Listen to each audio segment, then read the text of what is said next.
Bienvenidos a la LEF, una emisión más. El día de hoy nos encontramos en la cabina, Sonia Déciga. Hola, buenas tardes, bienvenidos de nuevo. Un servidor, Héctor Herrera. Y tenemos una conductora invitada muy especial, Gloria Lucía Valencia. Hola, un placer estar aquí. El día de hoy debatiremos sobre un tema muy interesante, los medios de información, el otro frente de la guerra. Quienes nos han venido siguiendo recordarán que hace algunos días, el jueves 5 de mayo, tuvimos una conferencia relativa al papel de los medios en la cobertura de los conflictos bélicos. Para ese aspecto, el maestro Juan José Solís nos expuso sobre algunos acontecimientos centrales en este tema, que resultarán sin duda alguna significativos para seguir tratando en esta mesa. Lo que a continuación haremos será pasar a la sección de cultos parranderos y otro poco. Buenas tardes, bienvenidos a la sección de cultos parranderos y otro poco. Como nuestra compañera Liz ya no se encuentra transmitiendo con nosotros, yo, Sonia, me voy a hacer momentáneamente cargo de esta sección. El día de hoy queremos invitarlos a un evento que se realiza en la Ciudad de México, la Feria de las Culturas Amigas, edición 2011. Como cada año, la Feria de las Culturas Amigas invita a diferentes países a presentar sus diferentes costumbres, productos y tradiciones a lo largo de un gran recorrido. Este año la edición empieza desde la Glorieta de la Diana Cazadora hasta la Glorieta de La Palma, todo sobre Avenida de Reforma. Este año la edición tiene un tema específico, es las fiestas del mundo, y tiene como invitados a 64 países.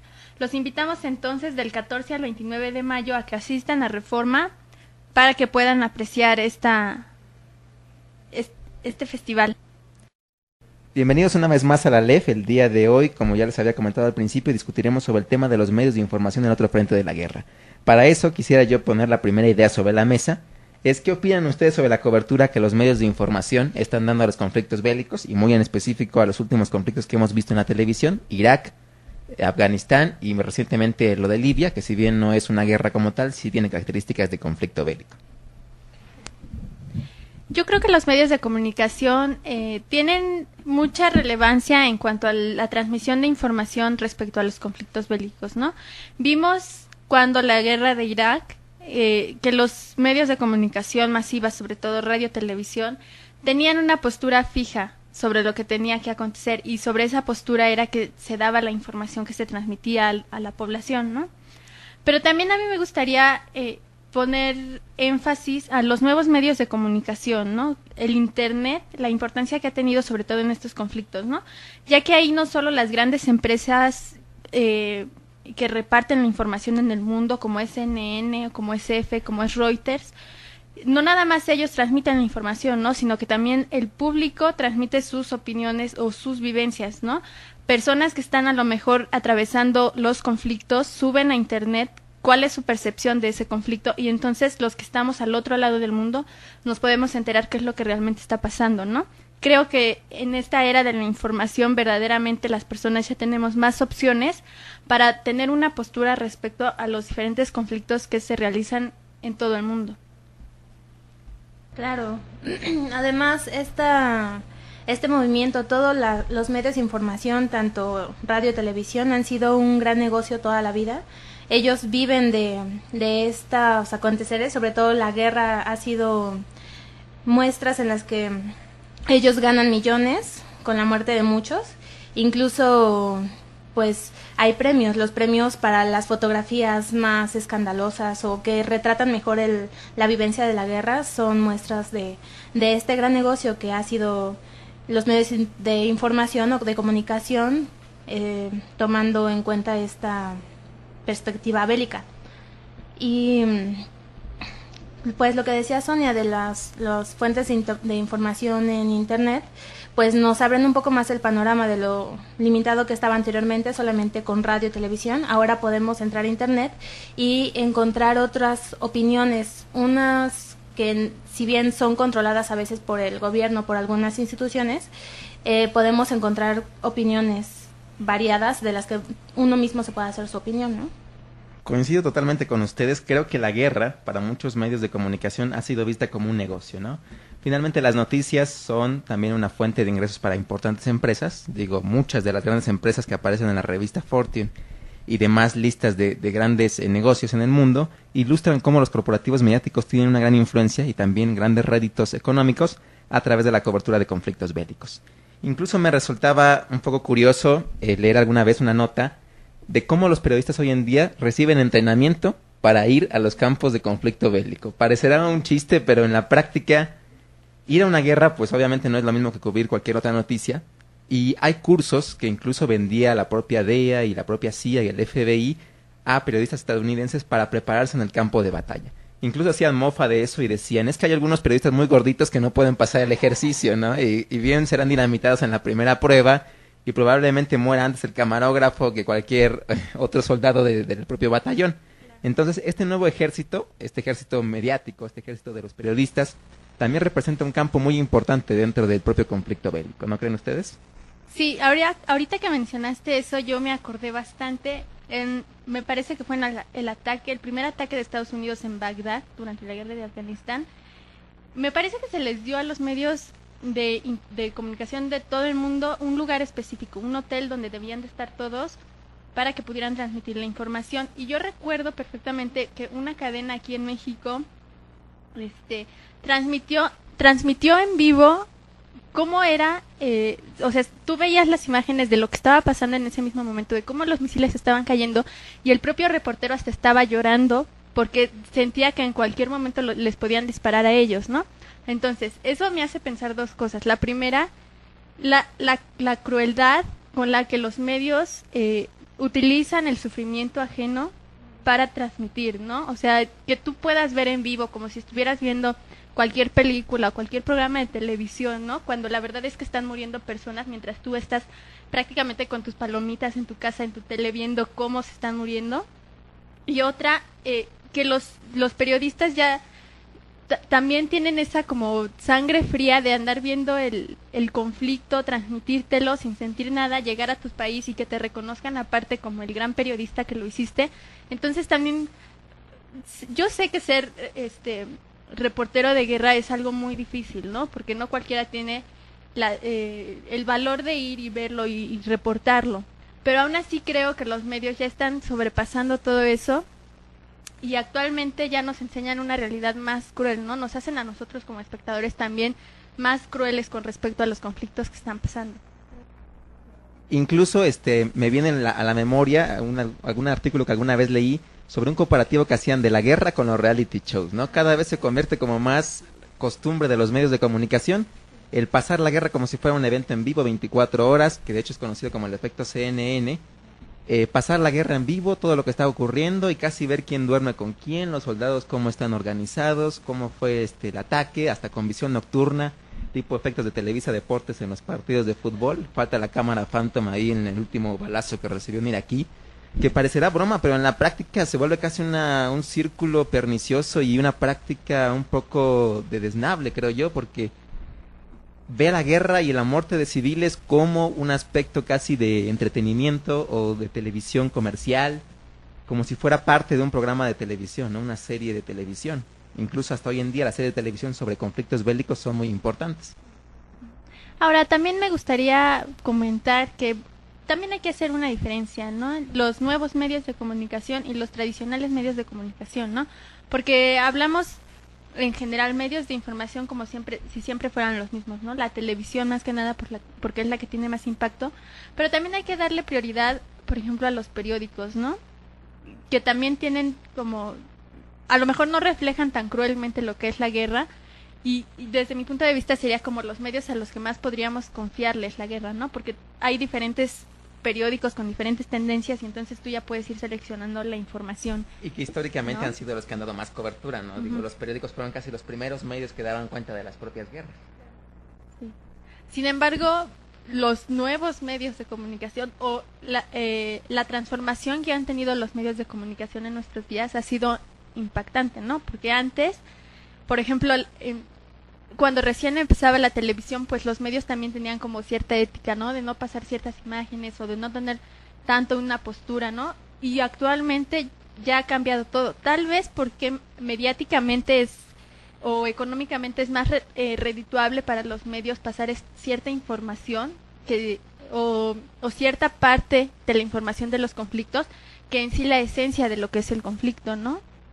Podemos separar cómo los medios de información se enfocan en estas cuestiones bélicas, pero también podemos hablar de una revolución o de una guerra informática. No solamente es la guerra como tal y cómo la retratan los medios de información, sino también la misma guerra que están librando los medios de comunicación y cómo los avances en tecnología sobre todo han permitido que nosotros tengamos no solo más opciones, sino tengamos una capacidad de... Bueno, no es capacidad, sería una desinformación ya. No sé si los medios de información puedan seguirse llamando medios de información al tener este tipo de incidentes que decía Sonia, que solamente retratan lo amarillista de cierta forma para que tú lo veas, ¿no?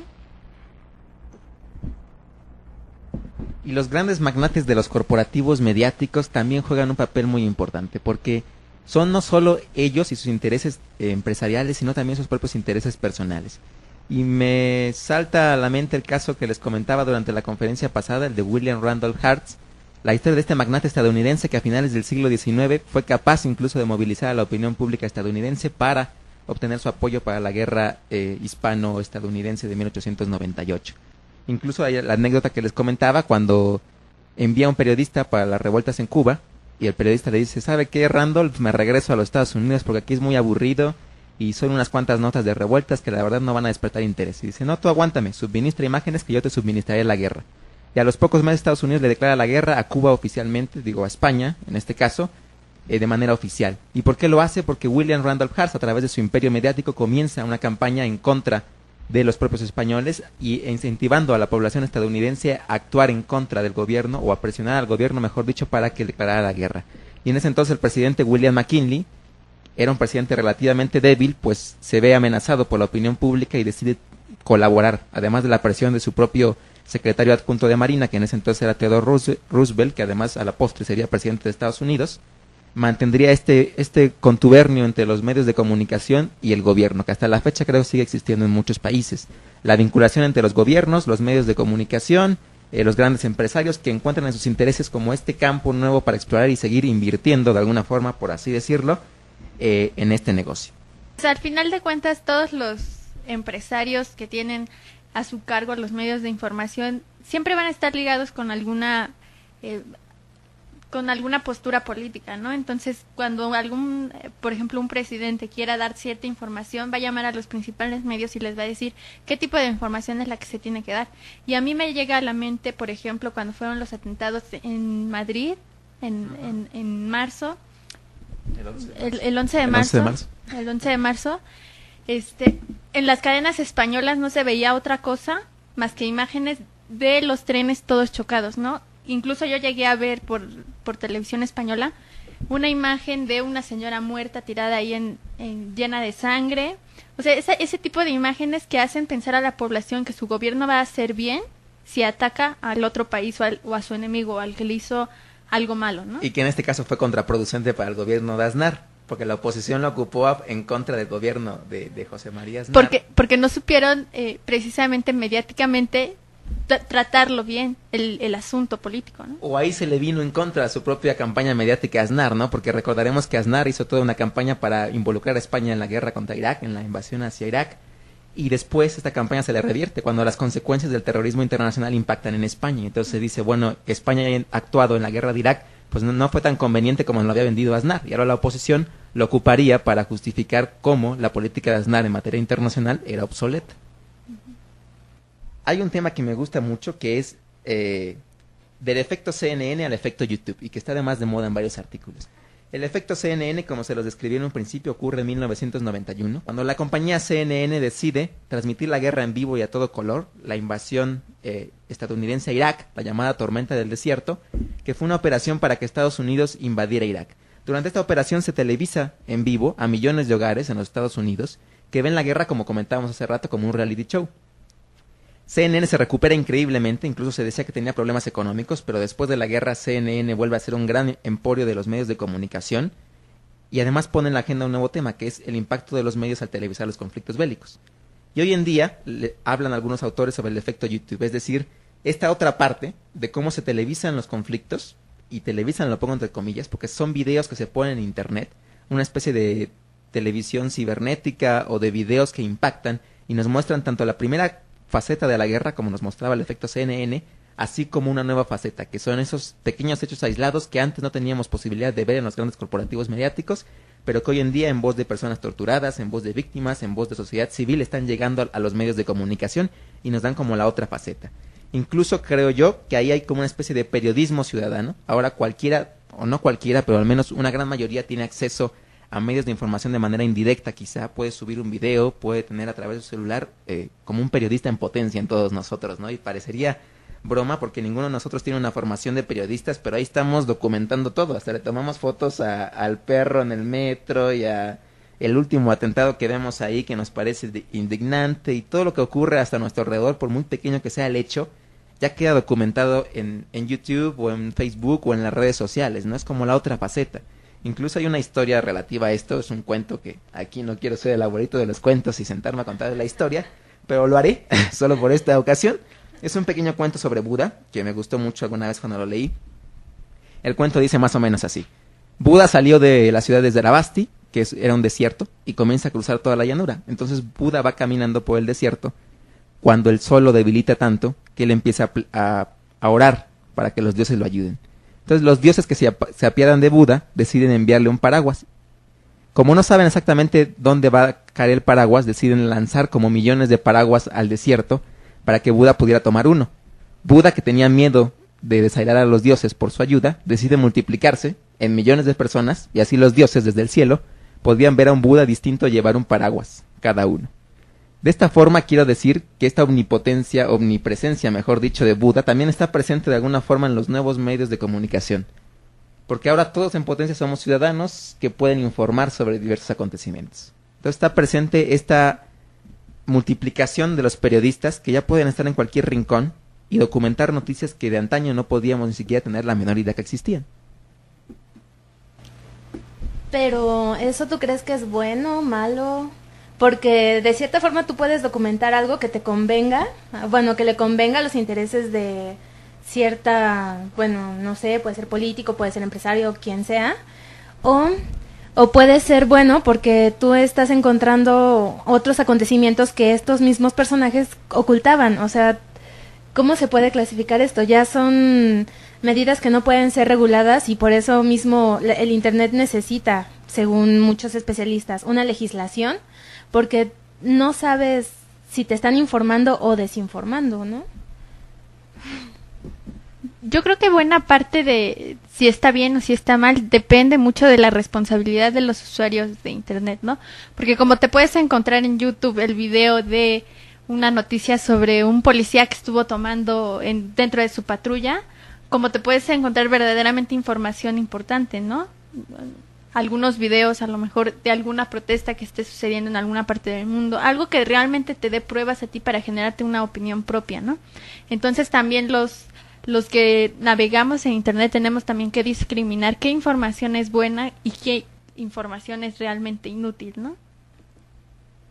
Coincido, sí hay un exceso de información y es una característica de esta etapa en la que estamos viviendo, que algunos definen como sociedad de la información y etcétera, los adjetivos sobran.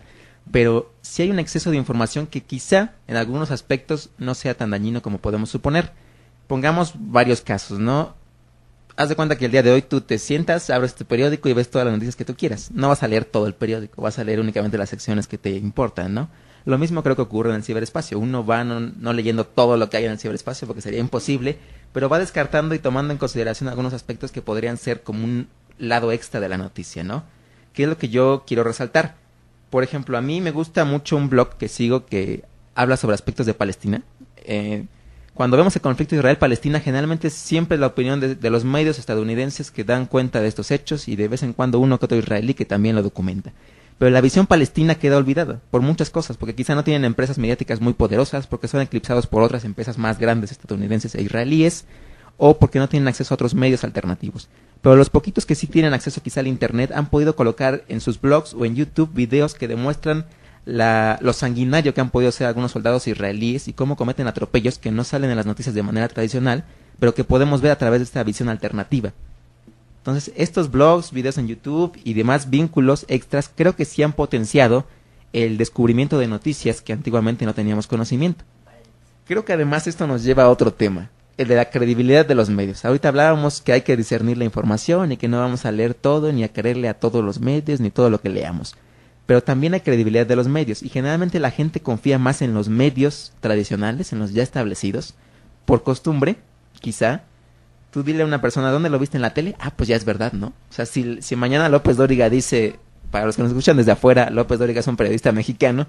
Si López Dóriga nos dice mañana, los marcianos llegaron a Nuevo México, por muy real que suene, habrá gente que lo crea porque dice, bueno, ya lo dijo Dóriga, no es palabra santa. Televisa no se va a equivocar. Si lo vemos en la tele, ocurre lo mismo. En muchos programas de noticias, todo se vuelve verdad y lo que leemos en una revista, en un periódico, termina para muchas personas siendo real a pesar de lo inverosímil que eso pueda sonar, ¿no? La credibilidad está puesta en la mesa. ¿Los medios son confiables solo porque son medios tradicionales y ya existen? ¿O tenemos también que discernir esa información? Yo creo que también ocurre un fenómeno un poco opuesto a lo que tú proponías, ¿no? Porque si bien hay muchas personas que ven la televisión y se creen todo lo que le dicen en la televisión, también el número de personas que creen en el Internet ha estado aumentando, ¿no? Si tú pones en Internet, mañana se acaba el mundo, creas un caos porque todo el mundo lo va a estar comentando, todo el mundo va a llegar, alguien va a llegar a su casa y le va a decir a toda su familia, mañana se va a acabar el mundo porque yo lo leí en Internet. Entonces, las personas que están creyendo también en lo que se comenta en Internet también va en aumento, y ahí ¿no? depende del sitio, ¿no? Digo, si lo leen en mi blog, pues quizá nadie lo tome en consideración, si alguien lo lee. Pero si lo leen en Hotmail o en el Universal digitalizado o en otras páginas de mucha confiabilidad entre la población, de mucha confianza entre la población, pues quizá la gente diga, pues es posible que mañana se acabe el mundo, ¿no? Porque unos astrólogos lo dijeron, aunque no los conocemos, pero son astrólogos. Sí, pues probablemente, bueno, por eso la gran problemática cuando cuelgan noticias falsas de esos portales, ¿no? Porque se hace una movilización enorme solamente porque estuvo cierta noticia colgada en ese sitio 1 hora o 2, en lo que lograron bajarla y todo el mundo sí se moviliza. Además, esta forma de utilizar los medios para convencer a una población no es nueva. Obviamente lo han estado utilizando en mayor o menor grado. En mayor grado lo podemos ver durante el mandato en la URSS, cuando estaban ellos totalmente convencidos de que iban ganando y de que el socialismo iba a ser universalizado y todo esto. Y cuando ya realmente perdió frente al capitalismo, se vieron con un shock enorme porque ellos, todos sus medios, su gobierno y todos estaban velándoles toda la verdad. ¿Cómo sabemos que en México no está pasando lo mismo? Porque tenemos internet. También te quieres meter algunos videos en internet y no te deja. Dice, la restricción local no te deja ver este video, ¿no? Y tú dices, bueno, pues, ¿por qué? Y no sabemos si esto también está controlado o no, aunque sí se puede filtrar muchísima más información por internet que por el radio, la televisión, ¿no? Que son los medios comunes. Además, esto que decían ustedes de López Dóriga, o sea, es un tema, porque si bien a López Dóriga lo pusieron, le crearon la figura de que era totalmente confiable, de que todo lo que él dijera era verdad, pues ahorita ya se les está cayendo un poco el teatrito, ¿no? Pero guay, preguntaría López Dóriga. Incluso hay un ejemplo aquí internacional que me gustaría poner sobre el tema de la credibilidad. No sé si ustedes recuerdan en agosto de 1990, cuando éramos unos pequeños fetos todavía. No es cierto, ya teníamos algunos añitos, pero no revelamos la edad. Hubo un caso muy sonado, que de hecho fue una justificación de Estados Unidos para entrar a la guerra de Irak de 1991, cuando se sacaron bebés supuestamente de incubadoras, ¿no? 300 y tantos bebés fueron tomados de incubadoras por soldados malvados iraquíes que los pusieron en el suelo y mataron a unos cuantos. Y bueno, el caso dio la vuelta a Estados Unidos de manera completa. Incluso se entrevistó a una supuesta enfermera que trabajaba en el lugar, que dio cuenta de que eso había ocurrido y la crueldad que había pasado en el lugar citado. Lo cierto es que después se comprueba que fue una mentira. Y eso fue una mentira que además ocupó el gobierno de George Bush para justificar lo malvado que era Saddam Hussein y cómo había que pararlo, porque si podía matar a 300 niños inocentes, ¿qué podía esperarse de una sociedad estadounidense a la que nada le importaba, ¿no? Incluso se hizo un documental que les recomiendo bastante ver, que se llama Vender la Guerra, está hasta en internet, de la CBS, una empresa canadiense, que en 1995 saca este documental para mostrar cómo había sido fabricada toda la historia. Se demuestra que la chica esta, supuesta iraquí que trabajaba en las incubadoras, era la hija del diplomático, del embajador, mejor dicho, kuwaití en los Estados Unidos. Entonces la chica ni siquiera había estado en Irak, no fue enfermera, ni había trabajado ahí, pero dio testimonio como si lo hubiera vivido, hasta lloró durante la entrevista y ante el Congreso de los Estados Unidos, y tiempo después se demuestra que era falso. Y entrevistan incluso en este video al propio embajador kuwaití en los Estados Unidos, y él dice, bueno, yo nunca dije que era mi hija, pero la historia sigue siendo cierta. Lo cierto, lo único que veo yo cierto, es que Kuwait ocupó este video para influenciar a Estados Unidos también a participar en la guerra. Mejor dicho, estos argumentos, Kuwait ocupó estos argumentos para participar en la guerra, obligar a los Estados Unidos, mejor dicho, a participar en la guerra, y al mismo tiempo Bush también los ocupó para justificar ante la sociedad estadounidense la posición de Estados Unidos como policía mundial y su casi personalidad de Superman al rescate de todos los inocentes en Irak, ¿no?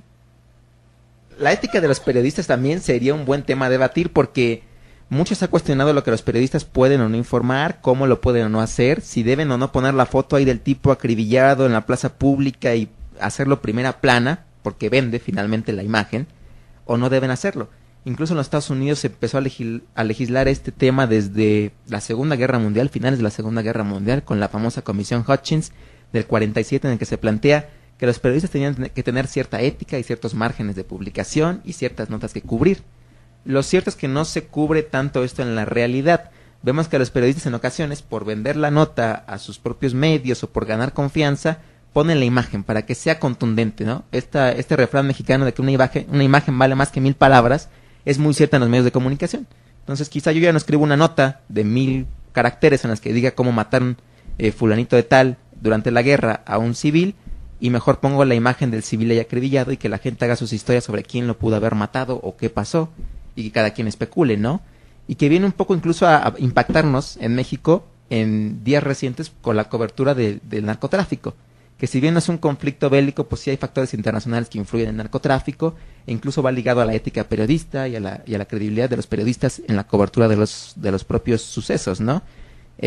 No sé si escucharon el reciente pacto que hubo entre los medios para tener ciertos estándares en los cuales podían publicar o no, y que no podían o sí publicar sobre el narcotráfico, porque llegó un punto en que fue horrendo, ¿no? Y veíamos cabezas rodando y sueltas ahí en la calle, ensangrentadas, y era una noticia que ya ni siquiera impactaba a la gente, porque pareciera mentira, pero se pierde la sensibilidad en la medida en que tú pones imágenes de muertos como si fueran cosas cotidianas, que de hecho lo son, con la guerra del narcotráfico o la lucha contra el narcotráfico, pero que ahí están presentes simbrando un poco en la opinión pública. Sí, y también con respecto a esto de la ética, también el tipo de documentales que te presentan en las noticias, ¿no? Porque, por ejemplo, antes te pasaban, mataron a 3 personas en un ataque, en determinada guerra, pero ahora hay periodistas que se van con la familia, ¿no? Y aun cuando la familia está muy dolida, les hacen preguntas. ¿Y qué está sintiendo? ¿Y cómo se portaba? ¿Y cómo era cuando era niño?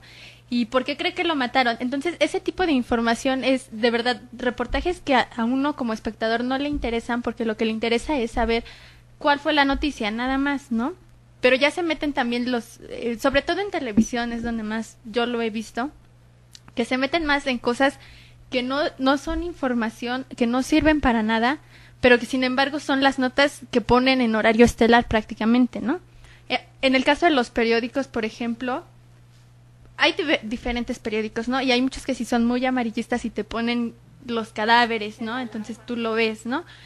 Pero hay periódicos un poco más serios que tal vez no te pongan la imagen, ¿no? Y se dediquen un poco más a describir la situación. Pero también depende mucho del tipo de periódico que tú leas, y también de que los periódicos ya son casi obsoletos, ¿no? Ya casi nadie revisa los periódicos para enterarse de algo, ¿no? Entonces uno se remite principalmente a la tele, tal vez por comodidad, y también al internet, ¿no? Donde te encuentras de todo, tanto reportajes como estos amarillistas en los que te pasan la vida de fulanito o sutanito, como ya reportajes un poco más serios de lo que están pasando, ¿no?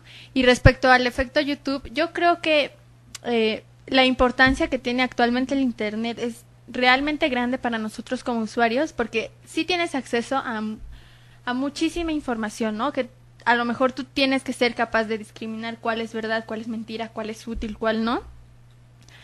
Pero también creo que las nuevas tecnologías o los nuevos medios electrónicos pueden ser importantes, en tanto la rapidez de la información es cada vez más, ¿no? Entonces pasa algo ahorita en México y ya al instante se enteraron de eso en Japón, en China, en lugares que antes llegaba la noticia un día después, ¿no? O incluso 2 días después. Entonces yo creo que la importancia de los nuevos medios o de los medios de información electrónicos es que puedes enterarte de algo al instante, ¿no?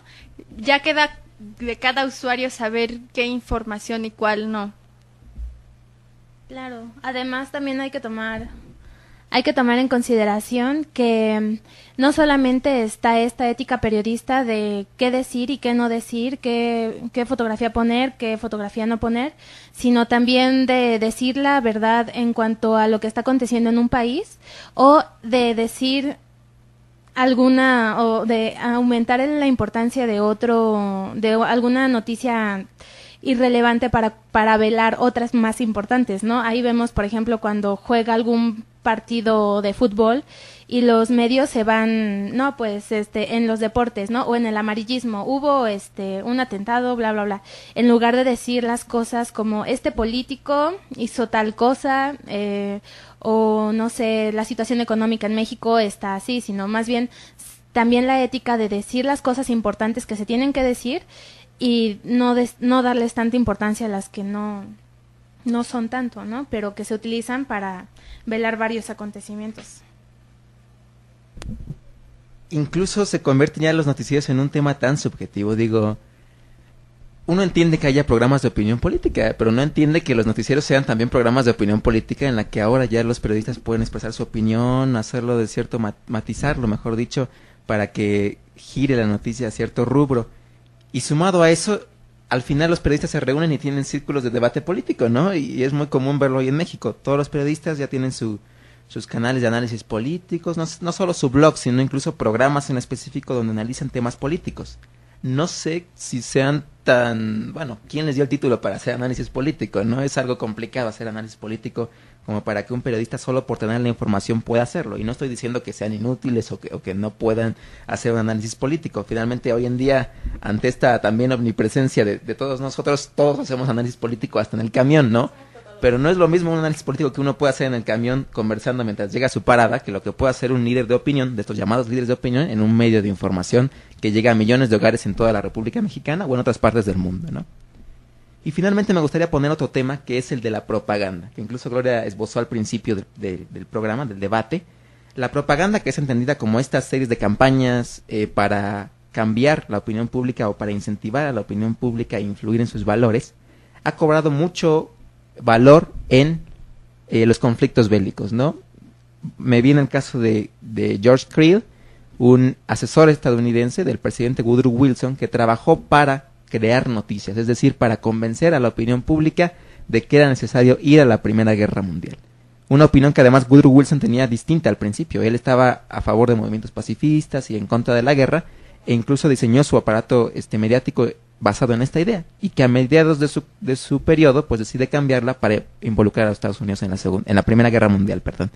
Y ejemplos como este hay muchos. Podría mencionar a Goebbels, por ejemplo, este famoso analista y asesor de Hitler, que a través de una campaña increíble de propaganda logró convencer a la gente de que los nazis eran los mejores, eran los superiores, que era necesario ir a una guerra para exterminar a los seres inferiores. Entonces, este tipo de propaganda que está presente en todos los países también ha sido usada para justificar las guerras, ¿no? Basta citar la propaganda anticomunista en los Estados Unidos, ¿no? Incluso el caso del Capitán América, que digo, soy un gran lector de cómics, entonces no podía faltar la referencia a los cómics. Pero el Capitán América tenía un enemigo, que no recuerdo ahorita el nombre, el coronel no sé qué, que era un alemán, era una calaca alemana nazi. Entonces, era literalmente el Capitán América de los Estados Unidos, los colores de la bandera estadounidense combatiendo a los nazis, literalmente, ¿no? Y este tipo de cómics incluso era usado para propaganda política. cómics, revistas, periódicos, campañas mediáticas. Hoy en día todavía hasta se ocupa la televisión y el internet, ¿no? Para hacer campañas mediáticas de propaganda. Y lo ponemos aquí en el caso de conflictos internacionales, pero vayámonos a conflictos de carácter local y también están presentes. Sí, yo creo que al final de cuentas los medios de comunicación siempre van a tener como uno de sus objetivos importantes generar una opinión, ¿no?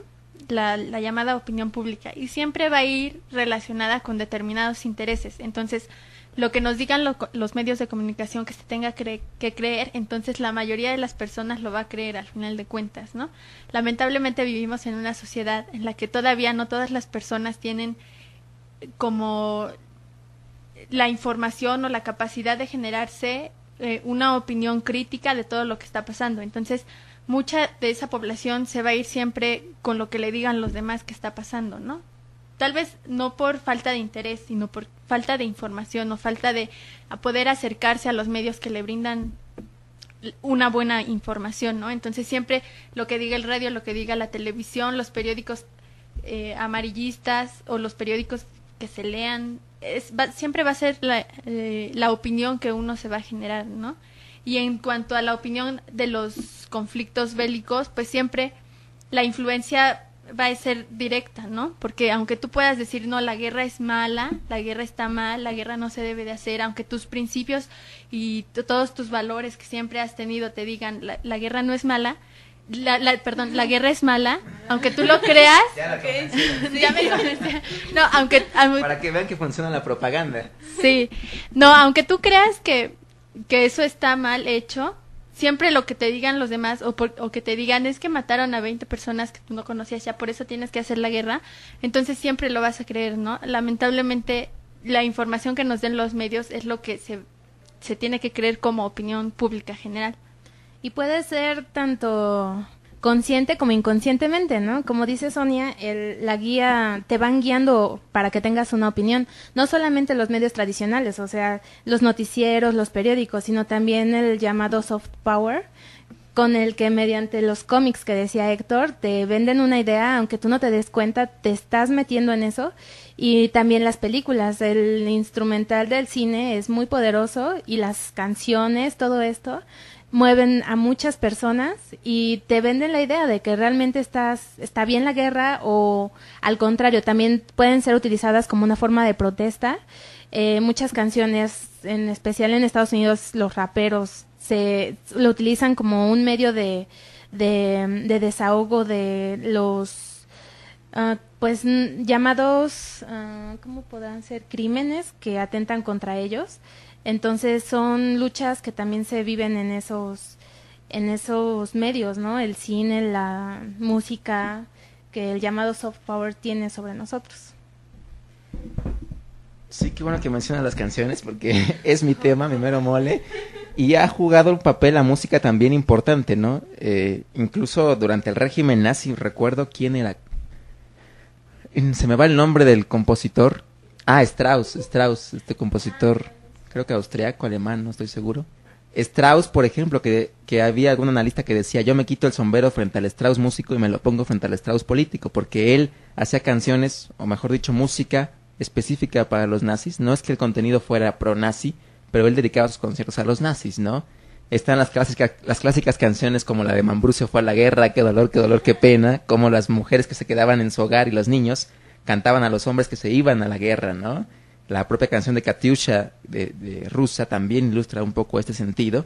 E incluso hay una canción muy famosa que ustedes han escuchado por comerciales recientemente que se llama Johnny I Hardly Knew You, que es una canción que nace en Irlanda desde siglo XIX. Esa canción se hacía para como una motivación a los soldados que iban a pelear. Todos eran Johnnies. Esta canción pasa a Estados Unidos durante la Guerra Civil estadounidense también para ilustrar este ejercicio bélico en la propia música, ¿no? Que incluso la canción la vamos a escuchar más al rato, les adelanto un poquito sobre esta canción para que la escuchen con detenimiento. Entonces, ya como conclusión, ¿qué podríamos finalmente decir respecto al papel de los medios de comunicación y su papel en la cobertura de los conflictos mediáticos, de los conflictos internacionales?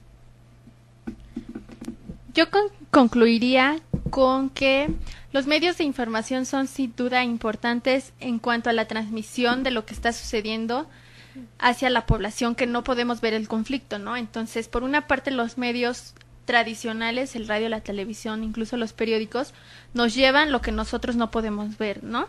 La parte mala, podría decirse, de que ellos sean los que nos lleven la información, es que nos llevan la información que ellos quieren llevarnos, ¿no? No la información que nosotros necesitamos. Y en cuanto al papel que desempeñan las nuevas herramientas electrónicas de información, yo creo que son sin duda importantes, en tanto tenemos más acceso o podemos tener más información de la que nosotros queremos tener, ¿no? Lo que nosotros queremos conocer específicamente, pero también está la otra parte, ¿no? La parte negativa del Internet, ¿no? Que encontramos mucha información y ya no sabemos cuál, o a lo mejor no tenemos esa capacidad de discriminar, ¿no? Entonces nos dejamos llevar por lo que un usuario dice o un usuario piensa, y entonces ahí ya no puedes tú generarte una opinión propia, ¿no? Pues como conclusión, como dice Sonia, la importancia que tiene este tema ya está más que comprobada, pero también tenemos que entender que nosotros tenemos una gran tarea, tenemos que ejercer una gran tarea en cuanto a ser más críticos, en cuanto a discernir un poco más entre lo que es la información y todo lo que nos llega. Digo, nos llega una cantidad enorme de información, entonces tenemos que generar nuestras propias opiniones con base en un ejercicio crítico, y eso es la tarea que nos deja a nosotros, ¿no? Porque si bien los medios hacen su trabajo, nosotros también tenemos el trabajo de informarnos y de hacer nosotros nuestra propia opinión, ¿no? Bueno, ya como conclusión, quiero terminar con casi una verdad de perogrullo. Las guerras existen y existirán siempre. No me quiero poner muy hobbesiano ni maquiavélico y decir que el hombre es malo por naturaleza, pero creo que el conflicto, la situación de conflicto estará presente siempre que haya relaciones sociales, porque es parte de nuestra propia dinámica, ¿no? Incluso hay una canción de Ismael Serrano que se llama Papá, cuéntame otra vez. Esta canción me gusta mucho porque dice, ahora mueren en Bosnia los que morían en Vietnam. Esta canción es de los 90 y me refiero al conflicto de Bosnia de los años 90, 92, 95 más o menos, en el que él decía, bueno, las personas que antes morían en Vietnam ahora mueren en Bosnia. No importa el nombre ni la región, finalmente siempre hay guerras, ¿no? Y podríamos hoy cantar nosotros, ahora mueren en Irak los que antes morían en Vietnam. Y podríamos hablar también de Libia. Entonces, las guerras y los conflictos internacionales en términos generales siempre estarán presentes en la propia dinámica de las relaciones sociales. Ahora lo que tenemos que preocuparnos es la manera en que los medios de comunicación cubren, o cómo cubren los medios de comunicación esta información. Tenemos que ser, como decía Gloria, más conscientes y discriminar la información, ver qué suena objetivamente cierto, qué tiene bastante de ideologizado en sus comentarios, si en verdad nos conviene, o racionar un poco más nuestro actuar, más que dejarnos llevar por la emoción, que es prácticamente imposible, ¿no? Y es hasta comprensible. Los atentados del 11 de septiembre, por supuesto que conmocionaron a los Estados Unidos y buscaron enemigos donde quizá no lo sabían en un principio, porque tenían que hacerlo. Porque está el dolor de que alguien te hirió y no sabes quién, pues hay que desquitarse con alguien, porque la sociedad en ese momento te va a respaldar. Ellos entienden que hay un dolor que tiene que subsanarse. Entonces los medios de comunicación reiteran a veces ese mismo sentimiento y lo justifican. Te dan razones supuestamente lógicas para que tu país se involucre en un conflicto internacional. Entonces lo que tendríamos que ver aquí es limitar un poco a los medios de comunicación, no permitirles quizá que sean tan explícitos en muchos elementos, que tengan más criterios y éticas para discernir la información, pero al mismo tiempo también abogar por una sociedad civil más informada, que pueda también limitar esa información, contenerla, poner el dedo donde se debe poner y a veces decir esto no sale, ¿no? Como aquella campaña que algunos hicieron cuando salió Big Brother, que decía atenta contra la ética de los ciudadanos y su dignidad, y que bueno, fue un grupo que lamentablemente no tuvo fuerza, pero que de alguna manera u otra sí puso una opinión extra al debate público nacional. Entonces con esto concluimos y pasaremos a más secciones. A continuación escucharemos La Vuelta al Mundo en 5 minutos con Sonia de Siga. Muy buenas tardes, apreciables ciberescuchas. Muchas gracias por estar en una emisión más de la LEF. Para terminar este programa les voy a dar la vuelta al mundo en 5 minutos. Conoceremos las noticias más importantes. Empezaremos nuestro recorrido y de hecho ahí lo dejaremos en Medio Oriente porque es donde se han dado las noticias más importantes en los últimos días. Empezamos en Libia, en donde, como ya sabemos, desde hace varias semanas existen ataques frecuentes entre las fuerzas de la OTAN y las fuerzas del presidente Muammar Gaddafi. Pues el día de hoy, 3 fuertes explosiones sacudieron este lunes el sector de Trípoli, donde se encuentra la residencia de Gaddafi.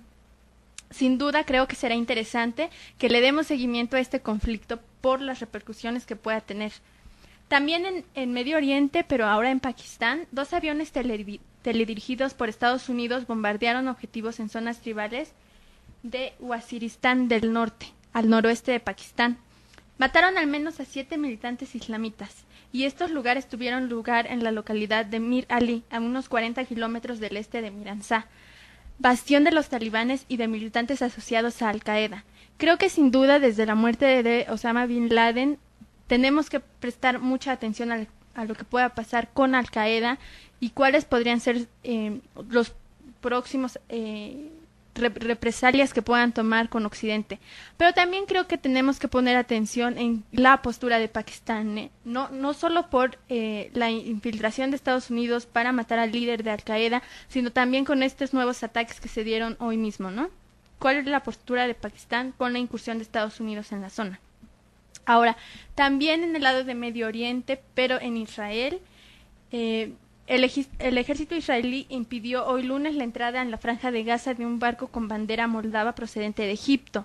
Cabe recordar que no es la primera vez que el ejército israelí impide el paso de un barco a la Franja de Gaza, ¿no? El año pasado lo hizo de la misma manera con un barco que llevaba ayuda humanitaria. En esta ocasión, el barco se acercó a los límites impuestos por el ejército israelí en la costa de Gaza en las primeras horas de la mañana del día de hoy y recibió varias llamadas por radio de la Armada de Israel en las que se le pidió cambiar el rumbo. Al no cambiarlo lo atacaron, entonces, ¿por qué lo hace el ejército israelí, no? Finalmente, también en Medio Oriente, pero ahora en Yemen, decenas de miles de personas volvieron a manifestarse contra su presidente, Ali Abdullah Saleh. Estas protestas ya han iniciado desde febrero y lo que se busca es pedir la dimisión inmediata de Abdullah Saleh tras 32 años de mandato. Sin duda, la dimisión de estos dictadores en el Medio Oriente ya empezó desde hace mucho tiempo. Está Egipto, en Túnez, en Libia. Ahora hay que prestarle atención qué es lo que va a pasar en Yemen. Y bueno, estas fueron las noticias más importantes que han sucedido. Ya le dimos la vuelta al mundo, o más bien la dejamos en Medio Oriente, pero nos escuchamos en otra vuelta la próxima emisión. Puedes comunicarte con nosotros a elalef.comunicaradio@hotmail.com, en nuestro blog elalefcomunicaradio.blogspot.com, en Twitter @el Aleph Radio, y en Facebook nos puedes encontrar como el Aleph Comunica Radio. Esperamos que te comuniques con nosotros. Bueno, hemos llegado a nuestro final. Los despedimos con una canción que a mí me encanta, bastante graciosa. All We Gotta Do se llama, de Hugh Laurie. Hugh Laurie lo recordarán porque es el Dr. House. Entonces él hizo una canción protesta sobre la respuesta, lo que todos deberíamos hacer para tener un mejor mundo. Entonces escúchenla, que está bastante graciosa. Agradezco a Sonia Jessica en la cabina por haber dado sus secciones. Gracias, nos esperamos en la siguiente emisión. Le agradezco a Gloria por haber estado aquí como conductora invitada. Ojalá que esta ocasión se repita muchas veces más, Gloria. Muchas gracias, esperaré sus invitaciones, su invitación de nuevo. Ok, aclaró que es una, no quiere venir a más programas más que a uno y por compromiso. Se despide Héctor Herrera, ha sido un gusto. Esto fue la LED por Comunica Radio.